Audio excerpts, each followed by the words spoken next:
जय हिंद साथियों, डॉक्टर संग्राम पाटिल बात कर रहा हूँ, इंग्लैंड से बात कर रहा हूँ। साथियों, गुजरात के हाई कोर्ट में एक केस आया था। ये खून का मामला है और इसके ऊपर जो अपोजिट पार्टी थी उन्होंने सुप्रीम कोर्ट में अपील किया था और सुप्रीम कोर्ट ने इस पर अब निर्णय दे दिया है। ये सारे प्रिंट मीडिया में ये छप कर आया है, बहुत सारे। तो ये मामला क्या था? सितंबर 2021 में दो जो किसान हैं जिनके खेत आजू बाजू में हैं, उनमें कुछ वाद विवाद हुआ और उसका रिजल्ट ये हुआ कि उनमें झगड़ा फैल गया और एक किसान ने अपनी पास जो बंदूक थी, अब मुझे पता नहीं कि ये किसानों के पास ये बंदूकें कहाँ से आ गई गुजरात के, तो उन्होंने बंदूक से सामने वाले किसान और उसके साथ एक साथी था उन पर हमला किया, तलवार से भी हमला किया। तो ये दो लोग जख्मी हो गए। इनमें से एक की मृत्यु हो गई और दूसरा बच गया। तो जिसकी मृत्यु हो गई उसने कोर्ट में केस दाखिल की, पुलिस में केस एफआईआर दाखिल की, और जिसकी मृत्यु हो गई उसके बच्चे ने दाखिल की। तो ये केस हाईकोर्ट तक चला गया। अब ये हाईकोर्ट तक जाते जाते जिसने खून किया था और जिसके पिताजी का खून किया था, ऐसे दोनों जो पार्टीज़ है इन्होंने आपस में एक समझौता कर लिया। अब यह समझौता हुआ या इसमें कुछ धमकी दी गई या कुछ पैसों का व्यवहार हुआ, हमें कुछ पता नहीं है, लेकिन इनमें ये सेटलमेंट हो गया और ये हमारे मराठी में इसको मांडवली कहते हैं। सेट आउट ऑफ कोर्ट उन्होंने आपस में फैसला कर लिया कि इसको हमको आगे लेके जाना नहीं है। तो इस बेसिस पर जो तकरार करता था, जो कंप्लेनेंट था, उसने हाई कोर्ट में एक अर्जी दी गुजरात के और कहा कि मुझे इस आरोपी के प्रति कोई भी अब कंप्लेन नहीं है, हमने आपस में समझौता कर लिया है, हमारी सेटलमेंट हो गई है, तो मैं ये केस आगे चलाना नहीं चाहता हूँ। तो इस बेसिस पर गुजरात के हाई कोर्ट ने उस आरोपी को 6 महीने के अंदर ही बेल दे दिया, उसको बाहर छोड़ दिया। तो ये हो गया गुजरात हाई कोर्ट तक का मामला। अब जो दूसरा जो इसमें विक्टिम था, जो जख्मी हुआ था, मरा नहीं था, वो सुप्रीम कोर्ट चला गया। इस गुजरात हाई कोर्ट के जो निर्णय था उसके खिलाफ, और सुप्रीम कोर्ट में अभी उसका रिजल्ट आया है। तो सुप्रीम कोर्ट ने 3 बातों पर इस निर्णय का निषेध किया है, इसको क्रिटिसाइज़ किया है, और 3 जो बातें हैं वो ये है कि उन्होंने बहुत आश्चर्य व्यक्त किया है और क्रिटिसाइज़ किया है गुजरात हाई कोर्ट के निर्णय पर कि ये कैसा निर्णय आपने लिया है कि एक खून का मामला है और इसमें आपने बाहर जो सेटलमेंट 2 लोगों के बीच में हो गई उसके बेसिस पर इसको बेल दे दी और ये मामला जो है इसको डाइल्यूट कर दिया। दूसरा जो मामला है, दूसरा जो उन्होंने मुद्दा बोला है कि जो हाई कोर्ट ने कहा था कि ये जो आरोपी है इसके ऊपर कोई भी गंभीर गुनाह पास्ट में है नहीं, तो इसलिए हम उसको बेल दे देते हैं। तो सुप्रीम कोर्ट ने इसको भी क्रिटिसाइज़ किया है कि ये कोई वजह नहीं हो सकती है खून के मामले में कि इसने पीछे उस अपने लाइफ में कोई खून नहीं किया था या कोई बड़ा गुनाह नहीं किया था, लेकिन अब तो इन्होंने खून कर दिया है, तो आप इसको बेल देना ऐसा गलत है। और तीसरी बात जो है, इन्होंने गुजरात के गवर्नमेंट पर क्रिटिसिज्म किया है कि गुजरात गवर्नमेंट के होम ऑफिस ने, होम सेक्रेटरी ने इस पर सुओमोटो एक्शन लेना चाहिए था और सुप्रीम कोर्ट में जो अपील किया है ये गुजरात के होम ऑफिस ने करना चाहिए था, लेकिन वो उन्होंने किया नहीं गुजरात गवर्नमेंट ने, तो उनको भी क्रिटिसाइज़ किया है। तो साथियों, ये जो बात है, अब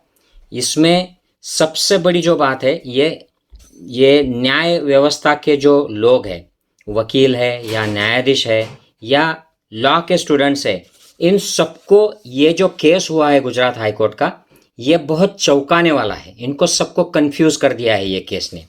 क्योंकि ये केस जो है ये क्लियरली इसमें गलत डिसीजन दिया है ये जो जज है इन्होंने। तो कोई भी आईपीसी, इंडियन पेनल कोड के या संविधान के हम जो सेक्शंस देखते हैं उसमें जो क्रिमिनल मैटर्स होते हैं जिसमें एक व्यक्ति दूसरे को मार देता है, इनको 302 का ये कलम लगता है, आईपीसी की धारा लगती है, और इसके अंदर ये बहुत संगीन अपराध होता है। ये कंपाउंडेबल अपराध नहीं होता है। और कंपाउंडेबल और नॉन कंपाउंडेबल इस तरीके के दो तरीके के अपराध होते हैं। तो कंपाउंडेबल ऐसे होते हैं जहाँ पर आउट ऑफ कोर्ट लोग आपस में जो कंप्लेनेंट है और जिसके खिलाफ कंप्लेन की है, ये आपस में बात करके मामला सुलझा लेते हैं। उनमें कुछ लेन देन भी होता होगा या कुछ आपस में कोई और उनके व्यवहार होते होंगे और वो सुलझा लेते हैं और कोर्ट में अर्जी दे देते हैं कि हमारी आपस में कोई कंप्लेन नहीं है और हम ये मामला वापस लेना चाहते हैं। तो इसको कंपाउंडेबल ऑफेंस कहते हैं। लेकिन खून अगर किसी का हो जाता है और इस तरीके के जो संगीन अपराध होते हैं, ये कंपाउंडेबल नहीं होते, ये नॉन कंपाउंडेबल। इनमें कोर्ट के बाहर कंप्लेनेंट और जिसके खिलाफ कंप्लेन की है ऐसे आरोपी के बीच में कोई भी समझौता हो जाए, लेकिन वो मामला रफा दफा नहीं होता है, सो नॉन कंपाउंडेबल कहते हैं। और गुजरात के हाई कोर्ट के जज ने ये नॉन कंपाउंडेबल मामला होते हुए भी इसमें कंपाउंडेबल मामला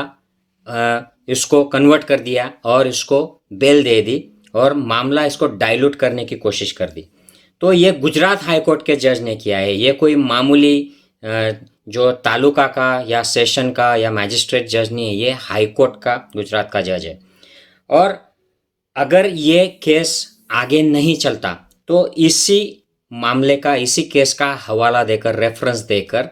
अलग अलग जो कोर्ट्स है पूरे हमारे देश में, उनमें भी ये रेफरेंस दिया जाता कि देखो गुजरात के ये केस में ऐसे ऐसे खून करने वाले आरोपी को भी बेल दी गई है, क्योंकि उसका जो कंप्लेन करने वाला है उसमें और खूनी में दोनों में एक एग्रीमेंट हो गया है, ये सेटलमेंट हो गया है और इसकी वजह से अब इसको खूनी जिसका आरोप है, जिस पर आरोप है, उसको छोड़ दिया जाए, उसको बेल दे दिया जाए। तो ये केस का उदाहरण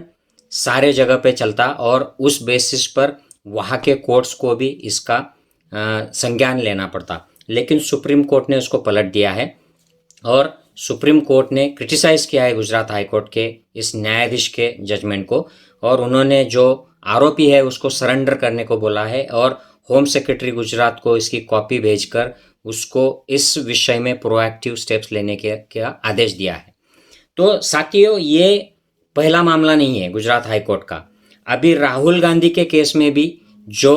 हाई कोर्ट के जज ने निर्णय लिया था और जिस तरीके की बातें बोली थी उसको सुप्रीम कोर्ट ने क्रिटिसाइज़ किया था और इसको बिल्कुल उसको नकार दिया था कि इस तरीके के आप आदेश कैसे दे सकते हो, निर्णय कैसे ले सकते हो। और उसको राहुल गांधी को वो जो सज़ा सुनाई है उसमें स्टे दिया और उनका जो कन्विक्शन था उसको स्टे दिया और उनकी मेंबरशिप ऑफ पार्लियामेंट भी वापस हो गई उसकी वजह से। और उसी समय में सुप्रीम कोर्ट के एक जज ने ये भी वक्तव्य किया था कि गुजरात के कोर्ट से जो निर्णय आ रहे हैं वो बड़े इंटरेस्टिंग है, they are making interesting reading. तो इस तरीके के जजमेंट आने की वजह से सुप्रीम कोर्ट में भी ये पता चल गया है कि गुजरात में ऐसे मामले चल रहे हैं जहाँ पर एकदम आश्चर्यजनक निर्णय लिए जाते हैं, किसी के फेवर में लिए जाते हैं या लॉ के अगेंस्ट में लिए जाते हैं और ये एक्चुअली जो प्रचलित न्याय व्यवस्था की जो प्रथाएं होती है, परंपराएं होती है, उनको छोड़कर होता है।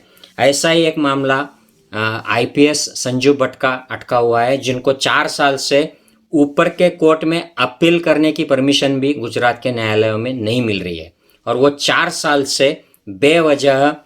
उनको फंसाया गया है और उनको मोदी जी के खिलाफ बात करने की वजह से, एक्टिविटी करने की वजह से उनको रैपिडली, जैसे राहुल गांधी के बारे में निर्णय ले लिया गया था फास्ट, उसी तरह उनका भी ले लिया गया और उनको ऊपर के कोर्ट में अपील करने की परमिशन नहीं दी जा रही है। तो ये जो चल रहा है इसको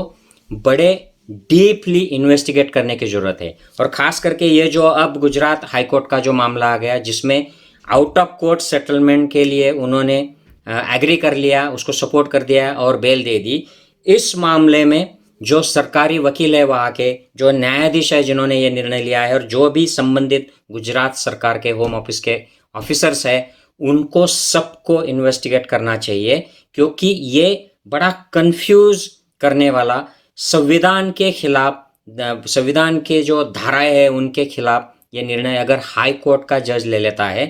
तो फिर बाकी के अफसर और छोटे मोटे जो जज है वो क्या करेंगे। तो ये गुजरात में चल क्या रहा है इसके बारे में इन्वेस्टिगेशन होना चाहिए और उस पर सवाल खड़े करने चाहिए। लेकिन राजनीतिक लोग जो होते हैं ये ऐसी बातों पर बोलना पसंद नहीं करते हैं, और जो मेन मीडिया होता है वो गोदी मीडिया हो गया, तो ऐसी बातों पर वो अगर गुजरात के खिलाफ, गुजरात के न्याय व्यवस्था के खिलाफ या मोदी अदानी के खिलाफ कुछ बोलने की बात आती है तो वो नहीं बोलते हैं। इसलिए हम लोगों को, जो हम नागरिक हैं, हमें ही इस बारे में आवाज़ उठानी चाहिए और जागरूकता हमें निर्माण करनी चाहिए लोगों में, समाज में, सोशल मीडिया के अलग अलग प्लेटफॉर्म से इस मुद्दे को उठाना चाहिए, ताकि ये इसका संज्ञान कोर्ट्स भी ले और ये दबाव जनता का बढ़े और हमारी न्याय व्यवस्था टिकी रहे, ताकि संविधान टिका रहे, ताकि हमारा लोकतंत्र टिका रहेगा। जय हिंद साथियों।